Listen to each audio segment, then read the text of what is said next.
Leadership is all about developing people.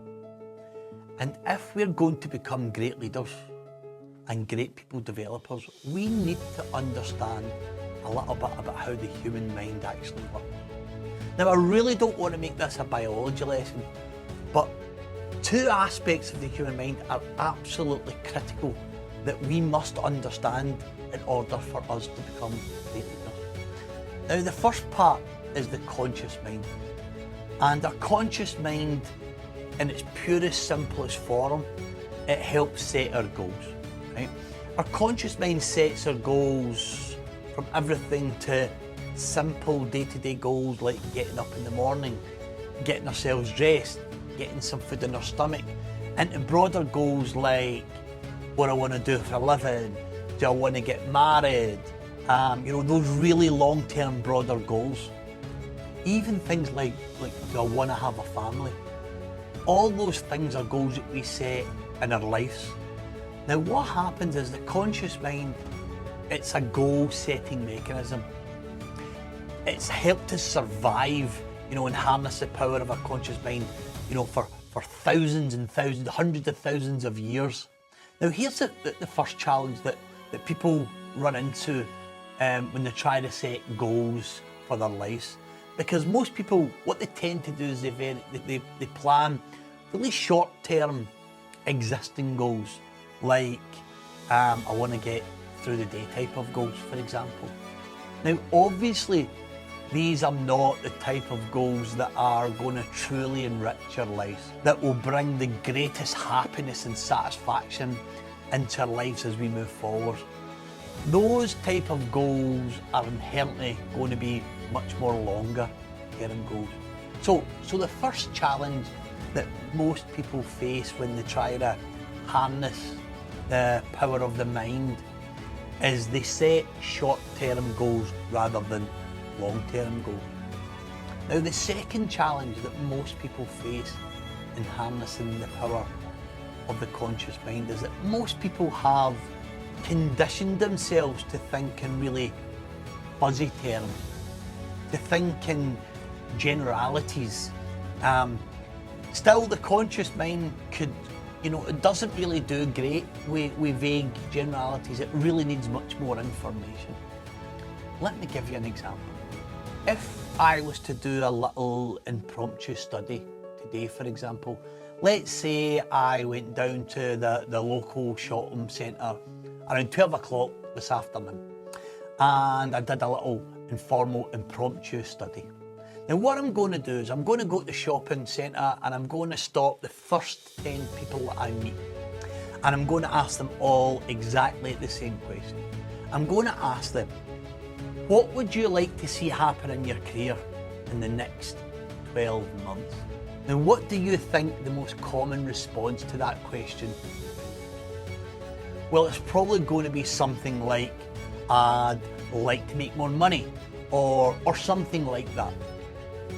Now think about this statement just for a second.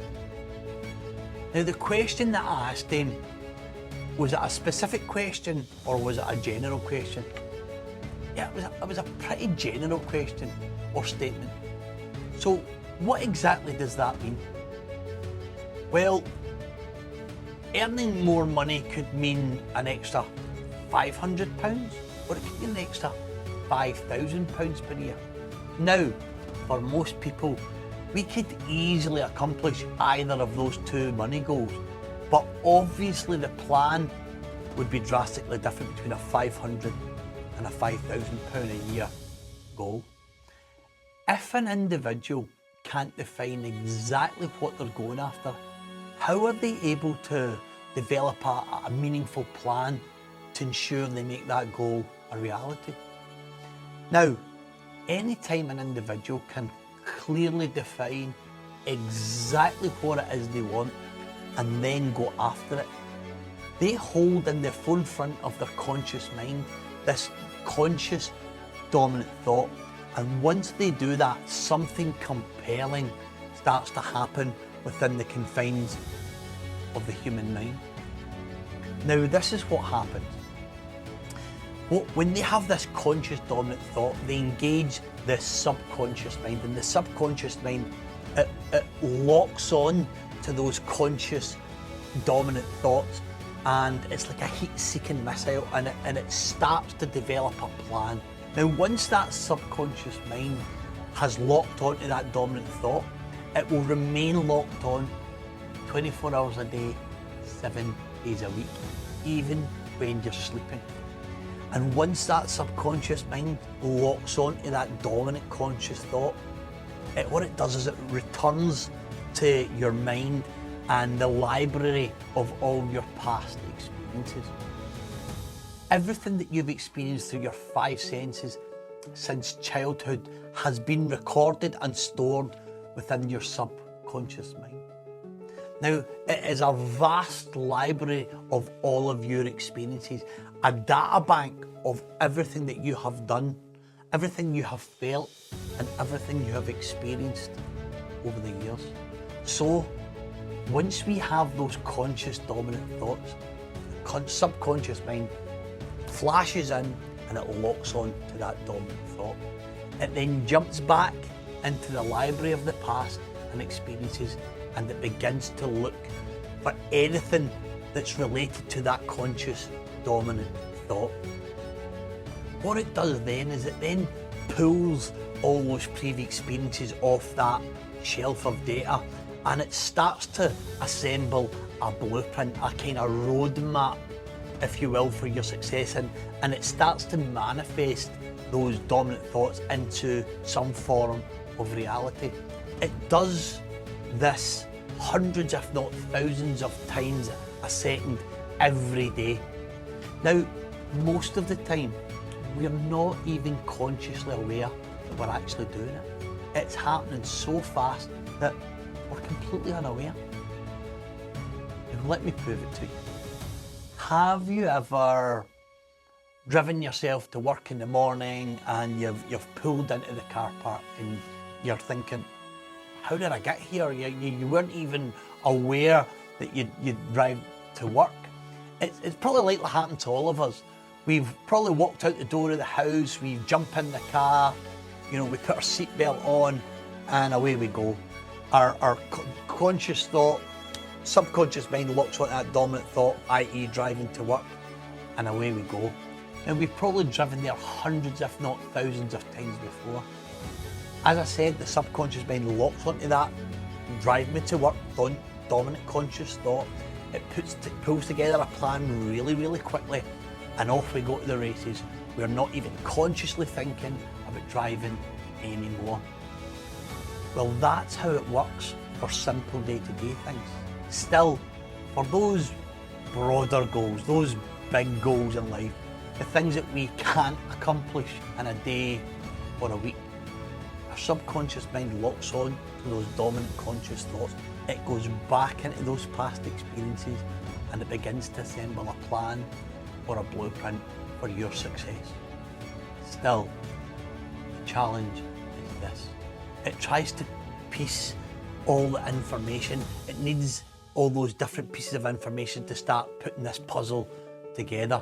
Now, a lot of the time, there's pieces of the puzzle missing. Right? We've got an incomplete plan. So what the subconscious mind does, if it doesn't have enough data in your past experiences to complete that plan, it starts to look externally for more data. We discussed this before. For every action, there's an equal and opposite reaction. So every time we do something, we get feedback, and that feedback comes to us in the form of our actions. The subconscious mind takes in all of that feedback. It starts to study and it starts to analyse it, and it uses this information to start developing a high-level plan in order to accomplish those longer-term goals and ultimately your success. In essence, it's trying to fill in all those missing pieces of the puzzle so that anytime we see anyone who's exceptionally good at something, all we're really watching is an individual who's a highly evolved plan to do whatever it is that we're actually watching them doing. They have taken the time and the feedback to create this highly evolved plan through practice and lots of feedback. Now, here's a really interesting distinction, because in the earliest phases of doing something new, for example, let's say you're starting out in a new job or something like that. Now, we're in the steepest part of our learning curve when we start out doing anything new. And an individual who is in the steepest part of their learning curve, will they tend to attract more positive feedback, or will they tend to attract more negative feedback to themselves? Of course, typically they're going to attract more negative feedback as they make more mistakes during that early learning process. Now let me ask you this, do people like to make mistakes? No, of course they don't. Most people, well, we dislike that negative feedback that mistakes give us. Most people will actively shy away from situations where they could make a mistake, where they could gain that negative feedback. Now, when they try to avoid situations, they're actually robbing their subconscious mind of the very information, the very fuel that it needs to create that high-level plan for their success. If we want to succeed in life, we must do things too soon and too often, rather than too late and not enough. Most people, they just don't understand this concept of failure to succeed. So they short circuit their own success mechanism. They actually fail by default.